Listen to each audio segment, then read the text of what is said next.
Welcome to Heartbeat of Holliston. We're back after a long, hot summer to keep you up on what's been happening in Holliston and what's ahead of us this fall. I'm Chris O'Lawless. I'm Ann Jay. And here we are. So, Ann, you look great and rested. How was your summer? It was wonderful, but always too short. You said it. Yeah. So, what do you have for us tonight? Okay, well, let's begin with a bit of news. Tyla Doolin was recently appointed to the Agricultural Commission. She's a junior at Norfolk County Agricultural High School and has her own horse business, Highland Gypsy Farm. Tyla is obviously interested in agriculture and looks forward to helping the committee with their projects. She is the youngest member on the committee. Hats off to the committee for recognizing talent in this teen, and hats off to Tyla for volunteering her time. Speaking of the AgCom, remember that Farms Day is September 13th. Go visit our local farms, enjoy the events and animals, and show children where food comes from besides the grocery store. It's always fun. Good luck, Tyla, and good luck to the Agricultural Commission with Farms Day. Here's our entry into the America in Bloom video competition. Chris Portal produced the video with some help from Justin Brown.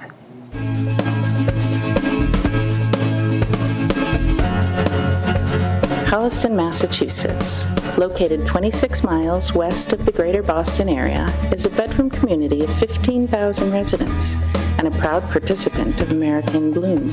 Holliston in Bloom is made up of several organizations and a group of local volunteers who together create a vibrant environment that encourages residents to engage with their community and the outdoors. Some of the benefits of participating in America in Bloom for Holliston is the platform is all about the entire community as a whole, not just the looks of the town.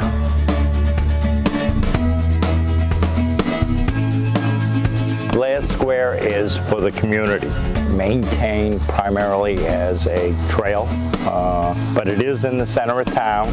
We're working on a vision as to exactly what will go there. Some people would like to see a few extra amenities there.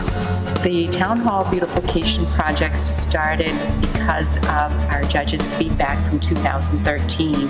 We added a picnic table last year. This year we have totally landscaped the gardens. We've also completely landscaped the front of Town Hall with our new town flower, which is the marigold. The Downtown Marigold Project has blossomed into a full range of plantings, including flower beds, hanging baskets, and dozens of milk crates throughout the downtown area.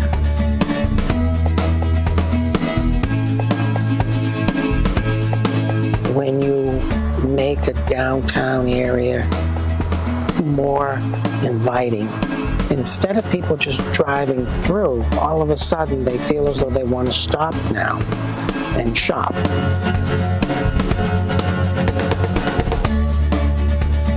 The most important project that Holliston in Bloom did this year was create a walkway from our municipal parking lot to Central Street, which is an easy way for people to be able to walk to shops downtown.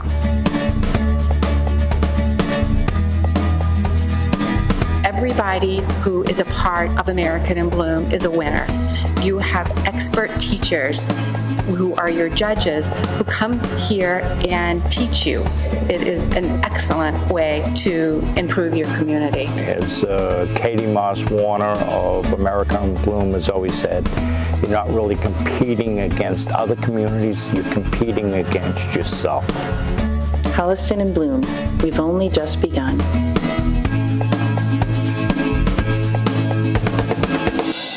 The winning community will receive $1,500. We don't know whether we will win or not until September 26th during the awards symposium in Holland, Michigan. Boy, videos can really tell a good story, right? Oh, I love that video. It's fantastic, and I hope we win. I don't mind saying it because I think we deserve it. Absolutely. A lot of hard work went into that every year, and it benefits everybody in town. It does. It makes us stand out. Yes. So good luck to Chris and Holliston in Bloom. And now we have a special guest, Jean Boulette, who is our new Senior Center Director. Welcome. Thank you. Thank you for having me on. Okay. And so tell us, I guess our first question is, What do you like best about Holliston? Oh, I love the small town. I love the senior center. The volunteers are just unbelievable. We have a great group of volunteers that come in every day, and they'll help from water flowers to sweep the steps to serve lunch to stack books. It's just really, really great that they all come in and just pitch in and help. Are the volunteers seniors that are also? They're not all seniors. Yeah. Some, there are younger people, maybe like in their 50s, that have time and come in just for maybe like an hour and help serve lunch, as I said. Some just go and will get bread from like Shaw's or Stop and Shop. Mm-hmm. They come in and they'll, bring the bread in. It's just, we have a Senior Support Foundation, which does a great job and supports our programs at the Senior Center. So just as I said, a great group of volunteers. I didn't know that. That's good to know. I didn't know that either. That's wonderful. Go ahead. I was going to ask you, so coming here from somewhere else, was there some best practice that you wanted to bring over with you, something maybe different that you hadn't seen in other senior centers that you said, you know what, I want to do that in Holliston? Well, when I actually was in Blackstone. I was there for 9 years and then came to Holliston in December. I started on December the 1st, and I was so excited because Blackstone was in the bottom of a town hall. We basically only had 2 rooms. And now in Holliston, we have a lot of great programs, wellness classes. You can take painting, Pilates, you name it, craft classes. As I said, like watercolor painting, Zumba, a lot of great classes that we have for the seniors to enjoy. That's fantastic. So are there any existing programs that might be changed or transformed? You have any strategies? What we'd like to start actually is we noticed that there are, I think there's a lack of caregiver programs because we have majority of elderly that we're trying to keep home and safe in their homes, and we have the caregivers that are getting burnt out. So I'd like to try and start a caregiver program so they can have some type of support and relief, maybe from respite help, because they're just, getting so tired taking care of their loved ones. Yeah, and that's our goal, is to try and keep the senior in their own homes. That's great. We were just talking about that person before we came on air, too. I understand that. That's great. Yeah. So tell us about what else is going on right now. Okay, right now you are in for a treat because our Senior Support Foundation is hosting the annual Fall Fair, which will be on Saturday, September the 12th. It's from 9 to 3. We have all sorts of yard sale items, to baked goods, to linens, to photos. There will be hot dogs and hamburgers and chili, jewelry, just silent auction items, raffle items. You name it, there's probably something for everyone. Kids items, books. The books are always a big hit with me. Because they're not expensive. You can go browse through. There's a ton of different kinds. There's something there for everybody. You can stock up for not a lot of money. And we hope that just everyone will come and support the Senior Support Foundation because the town budget only pays for salaries and for the upkeep of the building. So all the programs, we rely on the generosity of our Senior Support Foundation. So we encourage you to come and support, and really it's going to be a fun day. Yeah, it sounds like it. That's great. And what other things are happening that we should know about? Okay, coming up actually, and it's October 15th through December the 7th, is open enrollment for seniors. This is the time that you can change your health care. If you wanted to change your Part D, which is your drug program, if you wanted to change your health care to go from maybe like Medigap to a Medicare Advantage plan, it's the only time that you can change is during the open enrollment, and that will take effect for January 1st of the next year. So do you help seniors figure this out? Come in and work through it with you? They can call the Senior Center, make an appointment, and we have certified child counselors. I'm certified child counselor, and also we have Sandy Dorfman, who's there that will be able to assist you to make sure you're in the right plan, because sometimes plan change, formularies change on medications. So that way we can do a drug search to make sure that you're in the best Part D plan if you have a Medigap plan, and if you want to make sure you're in the best Medicare Advantage plan as well. Oh, that's really helpful. Yeah, that's a fantastic service. Yeah, definitely. And the other fall item actually is fuel assistance. We provide fuel assistance for the town of Holliston, 18 years and older. It goes actually the criteria, if you want to call the senior center, because the income guidelines change every year, but basically it's by total household income and the number of people in your family. And that starts on November 1st. We'll be happy to fill out the application and help you with that as well. What's the biggest challenge for senior centers? I would say sometimes seniors don't feel they're old enough to attend the centers. Sometimes, like I'm not old enough to go there. And at our center, there's probably something for everybody as far as I said, the classes and legal help and, anything. And it's so like everything's on donation basis. So it's just, come enjoy yourself. There's lunches that we have. Which is Mondays and Wednesdays. We also have transportation service. We're part of the Metro Wet Transit Regional Transit Authority. Well, so it sounds like it's just not your same right, old senior it's not just center coming anymore. in and playing bingo. Of course, we do have bingo twice a week. Twice a month because they do love their bingo. Yes. But there's just so much more that you can be involved with. Thank you so much, Jean. That was very welcome. really fun. Thanks a lot. Thank you. So it's been a pleasure, and please come back soon. Thank you. Thanks for having me. Celebrate Holliston is on September 19th. This year's Citizens of the Year are Kathy Shore and Robert Weidnecht. It's always a great day of mixing and mingling with friends and neighbors and the chance to meet new people. One new booth we want you to look for is the Holliston Drug and Alcohol Awareness Coalition. This group grew out of the drug forum that the PTSA sponsored last February. The coalition has partnered with the Project Purple. It's an initiative of the Heron Project, which is a not-profit foundation established by former NBA basketball player Chris Herron that assists individuals and families struggling with addiction. Heron's Project Purple initiative was launched to break the stigma of addiction, to bring awareness to the dangers of substance abuse, and to shed light on effective treatment practices. Look for the purple balloons and the banner at Celebrate Holliston and talk to members of the coalition to learn more about their plans and the Heron Project. I'm really glad that this is a follow-up to that great forum we had in February, because sometimes things get dropped, but this will be important. Drugs are an issue here as well as everywhere else. Get informed. What's on the menu? Andy and Amy Porter won an auction prize at the First Congregational Church last spring. The prize was a barbecue for 12 at the home of Kathy and Bob Shore. Well, what's on the menu taped the cooking. Hi, and welcome to this segment of What's on the Menu. Hey, Steve, we have got something really special tonight. You bet. We are here at the home of Bob and Kathy Shore, and we're here for a smoky barbecue. That's right. And what's really special is the way Bob puts this together. So I'm going to ask you, Joanne, besides me, what's your favorite thing at a barbecue? Oh, Steve, you're too much. I'd have to say being with friends, catching up with them. And I'd also have to say that I didn't do any of the cooking. That's right. Let's go see what is cooking with Bob and Kathy Shore on What's on the Menu. We're having lots of different meats at the barbecue here tonight.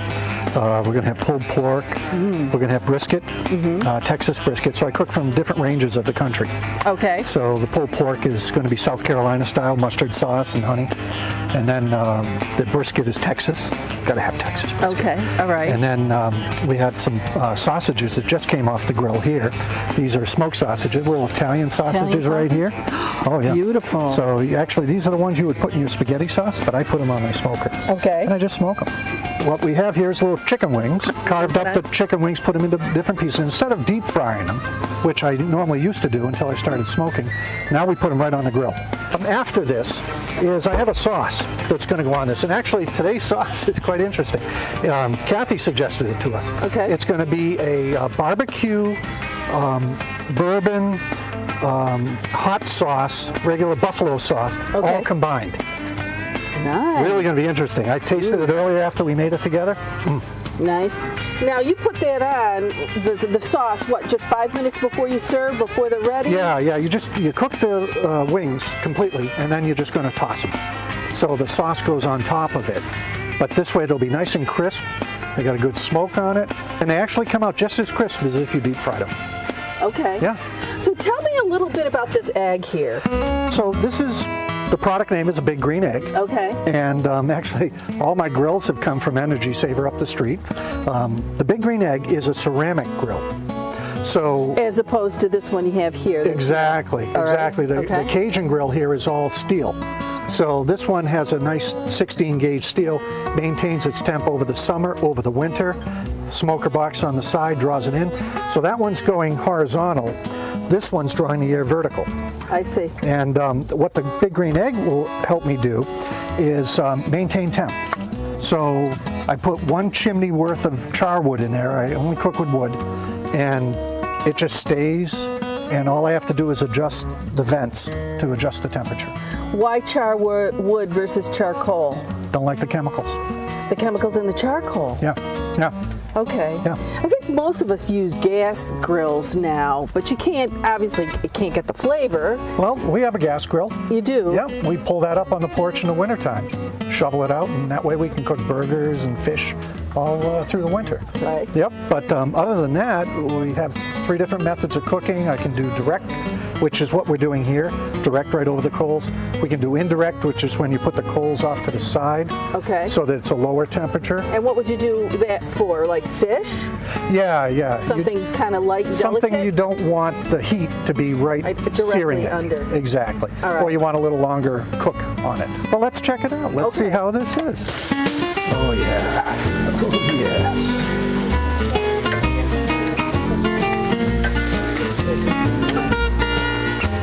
So what you're really dealing with is the fats going right down onto the coals. Right. Here's your chips. That's it, the sugar maple. Sugar maple chips. Look at that. What they do is they cool. just burn it in a kiln, take it down a little bit, and then now it's compressed, so it actually burns longer and maintains the heat. Now, what about the brisket? Is it one big piece of beef? It was. It was. Oh, it was. You cooked that already? I already cooked that. Okay. It takes about 10 hours or so to cook. That long? So we wanted to make sure we weren't rushed for tonight. All right. So I did, same with the pulled pork. All righty. Yep, and the pulled pork is pulled by hand. Did a Boston butt here, about a 10-pound Boston butt, and pulled it by hand. Now we're going to add in some South Carolina mustard sauce. And there's only 4 ingredients in this, but it's God's sauce, according to my wife, who's from the Palmetto State. You've got a little yellow mustard, honey, white vinegar, and salt, pepper, and brown sugar. And that's it. And that is the culmination of about 10 hours of How's that wonderful South smoking. Carolina sauce working Yes, for we you? made this for you today. Thank dear. you, honey. So here are the wings. We're going in. Bourbon buffalo barbecue sauce. It's a nice little combination. You've got the Frank's Red Hot, which everybody knows as buffalo sauce, and then barbecue sauce, which is going to be going on the ribs for tonight. So a nice little way to bring that together. And then a little extra kick in there from a recipe from Bobby Flay's cookbook. So this was one of the throwdown winners. So there you have it. How about we take these ribs and let's finish them off.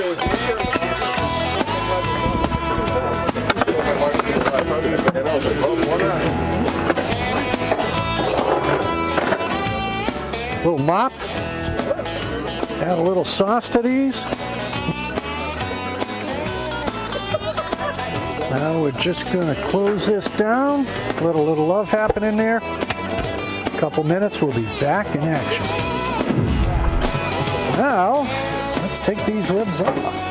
We are good to go. There's only one way to check them. They're ready. I'm here with Amy Porter. Hi, Amy. Hi, Joanne. This is your show tonight, isn't it? I guess so, yeah. We purchased the dinner through a church fundraiser. When I come to a barbecue like this and I see he's got a big smoker, we're talking ribs, pulled pork, burnt ends, and I always like a good baked bean too.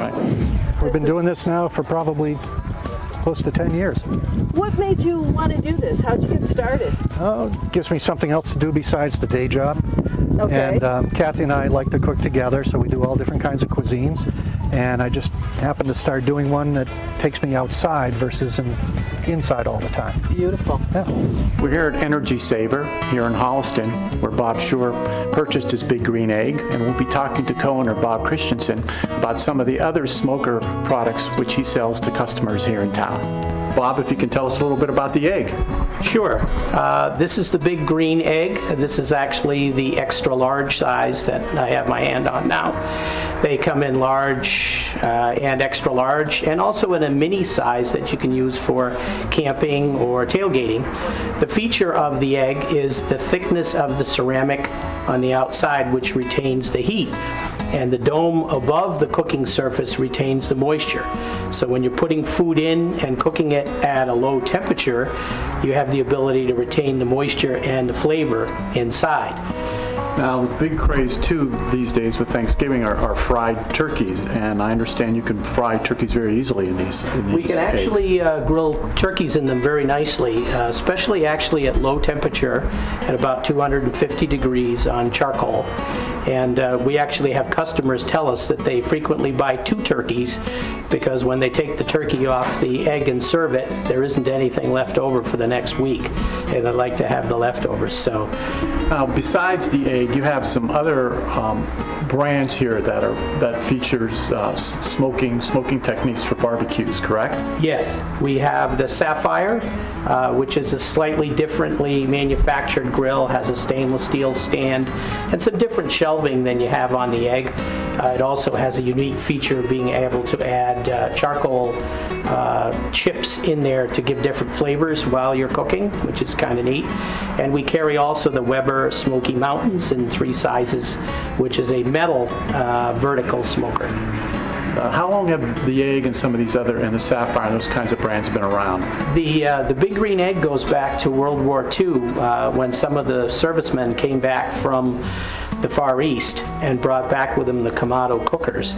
And they had discovered that the bottom and top ceramic was a common way of cooking in Asia. And you could build a charcoal fire and retain the heat very nicely. And some of them were small and very lightweight, so the servicemen brought them back with them, and that got it started. The Big Green Egg actually comes out of Atlanta, Georgia. And so they were really the original Kamado cooker in this country. So, Joanne, we're having a wonderful evening tonight. You bet. I've got to ask you, what was your favorite barbecue dish? Ooh, that's a tough one, Steve. I'd have to say the rum-soaked pineapple with vanilla ice cream, to die for. I figured you'd pick the dessert. But we also want to thank the Shores and the Porters for inviting us here tonight. We had a wonderful time, and I have a few announcements. Yes, don't forget Celebrate Holliston. It's coming up September 19th. It's the 22nd annual. Hope to see you all there. And also, we want to hear from you as the fall and holiday season comes along. There's plenty of new ideas we could use for what's on the menu. Well, makes me hungry. How about you? Yum. I can't even. All my favorite things were featured in that. And honestly, I have to give credit to Bruce. I hear he didn't get any of the food. I don't know how he stuck it out filming that and not eat any of that food. So, and we're going to be making sure that we're going to, I know I will be making sure that I buy a ticket next year. Oh, definitely. For that auction. Yes. I'm winning that. Yes, good. Nobody else buy it because I'm going to win it. So what's on the menu? We'll be back next month. Our next guest is Tom Bolton. Tom is the chairman of the HPTSA Technology Committee, and he has an interesting app that he's going to tell us about. Welcome, Tom. Great to be here. It's nice to have you here. So, how did you tell us your story? Well, the app that I launched this year, actually, for the beginning of the school year, is called the Chalkbird, and I've been working on it for about 2 years. Oh. What does it do? So, it was something that I built to be what my wife and I both wanted. We have kids that right now are going into the 2nd grade. They're twins. Yay for twins. Yeah, they're a handful. And about 2 years ago, they were just starting kindergarten. And communication with the school can be a little bit chaotic. I mean, everybody's doing the best job that they can, right? I mean, but we get the emails, we get the backpack notes, we get the websites, and everybody makes do with the tools they have. But I had spent a lot of time already working with collaboration products. My background is software. I've been at a few startups, and what became quickly apparent was that what I would like, and I know my wife would like, and what I thought a lot of parents would like, is one place to go to really find out what's going on with our kids in school. And so that was 2 years ago, and essentially I've been building it for the past 2 years, and more or less I'm launching it in Holliston this year for this school year. Excellent. So it's just Holliston based right now. Actually, we do have a few people who have signed up from other towns. I mean, I'm focusing on Holliston, and my reason for doing that is manifold. I mean, first of all, obviously, it's easier to get it out in the Holliston community because I know a lot of people here, and but also it enables me to really work closely with the parents who are now starting to use it, room parents, teachers, to communicate with the parents to help make it better. I mean, I feel like I've designed a good app, but these are things, if you've done this enough, you've launched enough software products, you realize that your app really doesn't get good until you've really started getting feedback from people and finding out the ways that they want to use it. I mean, as a parent, I feel like I've done a pretty good job of knowing what parents want. And yet, you're never going to understand how everybody wants to use it. So I'm getting a chance to really work with people and figure out, oh, well, we want to use it this way. Okay. And then make changes. And that's, I think, one of the great benefits to Holliston is that this app is going to evolve according to the needs that we identify. Right. Neat. And I think that hopefully you'll find that the parents in town are really involved. So you will get a great deal of feedback from people, and it's good that it's fluid so that you can constantly be updating it, changing it, and making it work for everybody. How does someone get into it? How do you find it? Well, there are two ways. I mean, the main way, I guess, is just the website, which is www.thechalkbird.com. And I've also recently set up a Facebook page for it, which is facebook.com/thechalkbird. And both of those will get you in. I mean, the Facebook page I'm actually pretty excited about because, again, the response from parents has been awesome. I posted it on Holliston Happy. People were just like, oh, I'm so thankful that somebody's building something like this. So I'm very excited about that. And I think if people come to the Facebook page, it's a good way to interact, right? Because a website is a website, but the Facebook is where you can ask questions, I can answer them, I can post tips and updates and that sort of thing. So both places are great. Do you have a lot of connection with the school administration in putting this together, or? Yeah,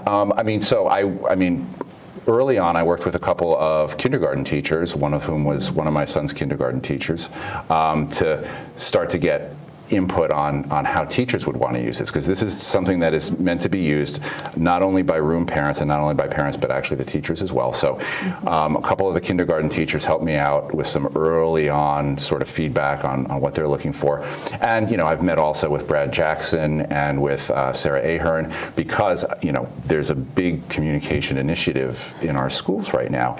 And right now, the Chalkbird is really classroom focused. That's all it is right now. And yet obviously I work with the PTSA, and so I've gotten a lot of feedback, and I know that there is a big need school-wide to integrate things, school, district, and that sort of thing. And I'm looking for opportunities where, because as a parent, look, I'm there for my kid. I'm there to find out what's going on with my child. This would be a great place for the school and for the district if I can provide the right tools to help bring all the communication together instead of relying on, again, a patchwork of things, which is what schools have to do right now. Yeah. Wow. This could really blossom into something huge. It could. Yeah, that's pretty. Lucky you have a technology background. Yes. Yeah. So, do you have plans for it to get bigger, or is it free now? I mean, how does it? It's all free, and and again, obviously, teachers aren't going to be paying money for something like this, and so this is something that will always be free for teachers. I have different ideas about how I want to take it bigger. I think right now, though, really I'm trying to just stay focused on what it needs to do right now for the people who are using it, and of course listen and work with the school district and work with the various organizations to figure out where the opportunities are. And as those opportunities present themselves, then I'll figure out where to take it from there. Well, we're lucky to have you, Tom. Thank you so much for coming on and telling about us. Yeah. Oh, that's great. Yeah. What a great idea. Yeah, best of luck. Thank you very much. Thank you. Great to be here. Thanks.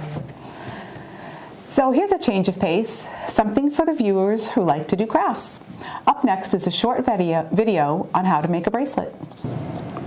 My name is Janine from Janine's Jewelry Design, and today we are going to make a goddess bracelet. You will need 22 inches of leather, 1.5 millimeter, good quality, a shank button. This is a button with a loop on the back, and make sure your leather goes through. You're going to need some 6 millimeter, 21 gauge, preferably closed wire rings, about 50 to 54 rings. Size 8/0 seed beads. These are uniform hole size to fit the leather between 50 and 54 beads. Okay, here we go. You're going to fold your leather in half. You're going to string on your button in the center of the leather. And then you're going to make an overhand knot right in the middle, right near the button. An overhand knot goes like this. Both go through. I'm going to push it down towards the button. The next step is we're going to string on one of the seed beads, and a quick tip is to cut your leather at an angle. So I'm going to string one of those on. Doesn't matter which side. And then string a ring over both leather pieces. And then you're going to string on another seed bead on the opposite side. Like this. Push it down. And then you're going to repeat this. So a ring over both.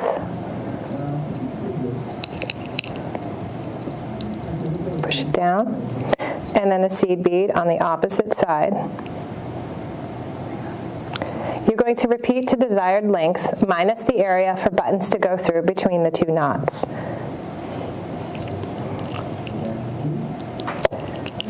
So it'll look something like this.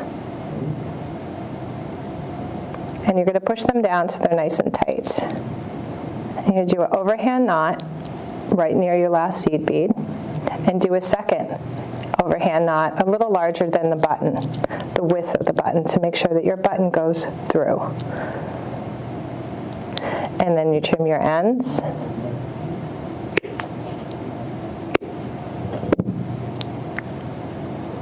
And voila.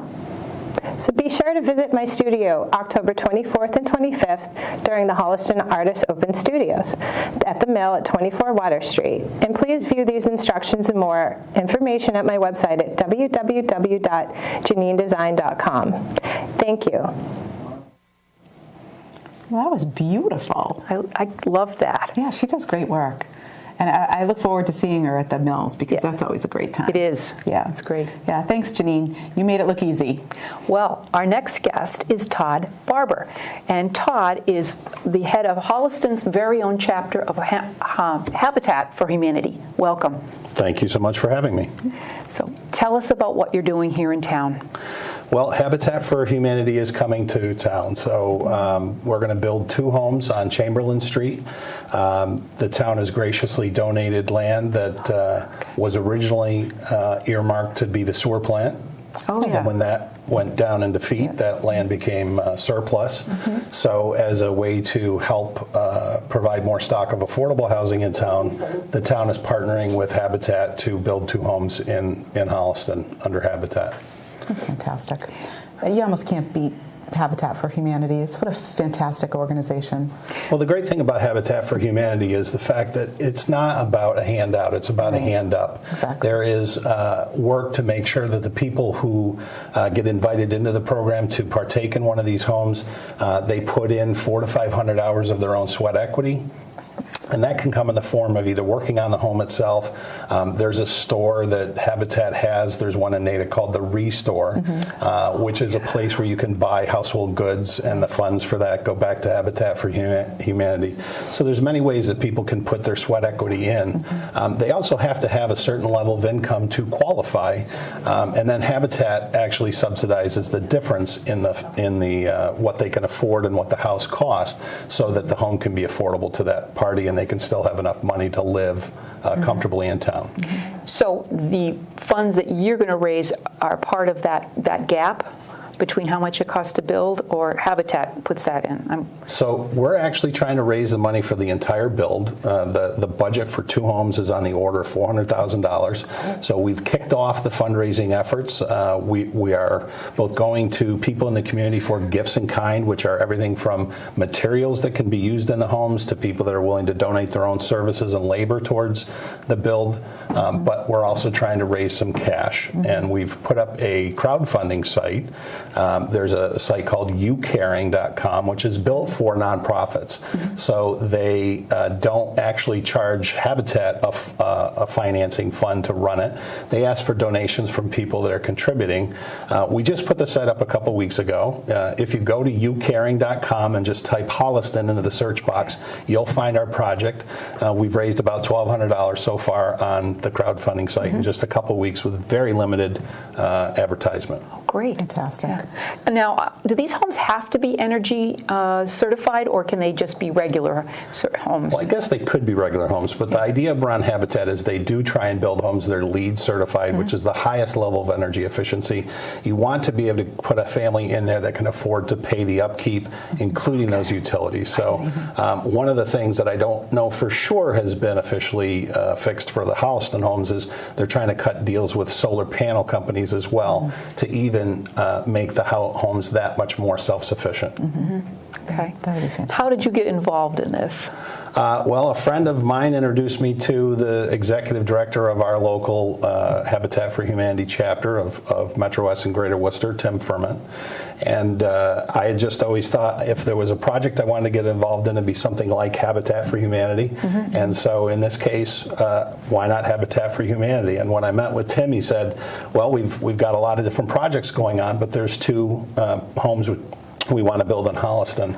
And having 2 kids that have grown up through the Holliston schools, I've got twins that are seniors this year. Yay, I said, twins. what better project than to work Holliston build? So with my co-chairman, Doug Schmidt, we're kind of leading the local effort to organize the outreach to the community as well as the fundraising efforts to get these homes built. And are you skillful yourself? Are you an architect? What do you do? Somewhat handy, but I think my job on this task is to get things organized and try and raise some money. And I guess everybody wants to raise the hammer. Everybody wants to build. Right. We really need to raise the money so that we can kick off the build process, so that we can afford to break ground. So that's the key right now. Okay. When do you think you might start building? We originally had hoped that it'd be this fall, and that's still possible if we can get some things kicked off here, maybe break ground this fall, and then really continue the build into next year. Realistically, it may be the spring by the time we put the foundation in. We are going to have a booth. Appreciate you mentioning Celebrate Holliston. We're going to have a booth at Celebrate Holliston. We're going to have a fundraiser called Sign a Stud, where people can make donations and actually sign their name on a stud that will go in the home.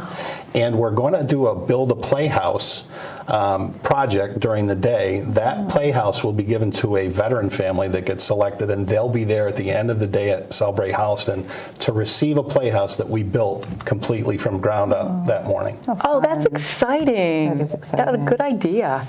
That'll give you some great visibility. So we hope that'll give us some visibility and raise the profile of the project and get the fundraising going, yes. I wonder if, just a little aside about, in doing fundraising, Habitat for Humanity Humanity would certainly be eligible for like matching gifts from companies. So if somebody were to make a donation, they should check with their workplace to see if they were eligible for a matching gift. Very true. Absolutely true. Just a little hint. Oh, that's a good idea. Yeah.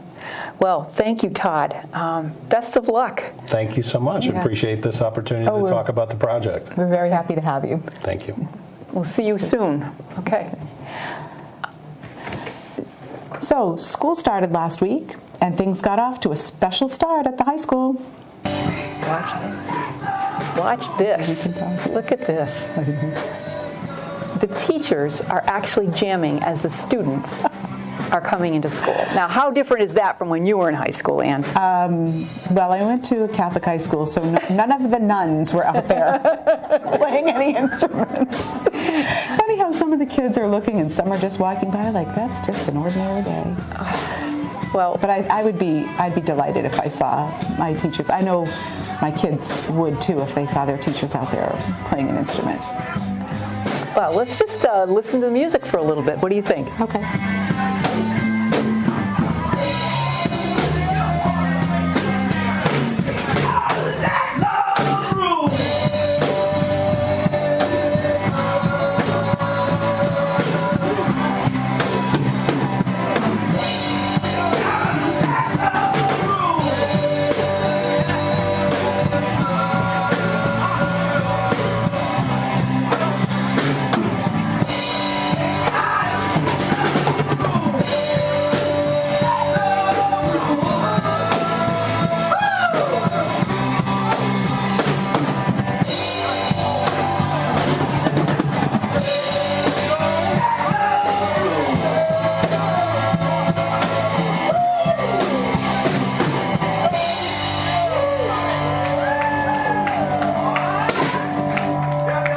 One other thing we want to mention, if you have not read the newsletter that was mailed to each home from the schools, at least read the cover page, the open letter from Superintendent Jackson.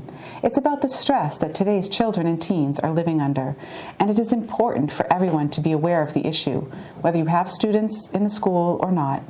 If you missed the green newsletter in your mailbox, you can get it online at the link shown. Click on Home and then the Community Newsletter.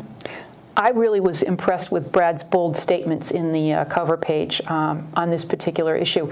And if you didn't know, they're taking a big step here at the high school with 3 vacations where no homework is allowed. So he's putting as a parent, action. I love that. Yeah, he's putting action into this. He's committed to this stress-free situation. Yeah, hopefully that helps. So summer is really over, and school is in session. On one last note, Town Administrator Jeff Ritter has announced an ice bucket challenge for the town employees on the stairs of Town Hall on Friday the 11th. Stop by and watch if you like. Well, that's a wrap for this show. Let me remind viewers that you can watch Heartbeat of Holliston every Wednesday, Thursday, and Friday at 7 p.m. on Channel 8 on Comcast and Channel 32 on Verizon. The show is also televised at other times. Check the HCAT schedule. You can also watch us on any electronic device with video on demand at www.hcattv.org. Click on video to find us. This now includes your cell phone, folks, Android or Apple. You can stream your videos with you anywhere you go, so take us along and know what's happening in Holliston. And you can get an email blast from HCAT. We send out announcements when new shows are scheduled to air, and contact us by email at office@hcattv.org or call 508-429-8979. With an e-blast, you'll never miss a show you want to watch. One last note. We welcome your comments and ideas at hoh@hcattv.org. Good night, Ann. Good night, Chriso. And good night, Holliston. Good night, Holliston.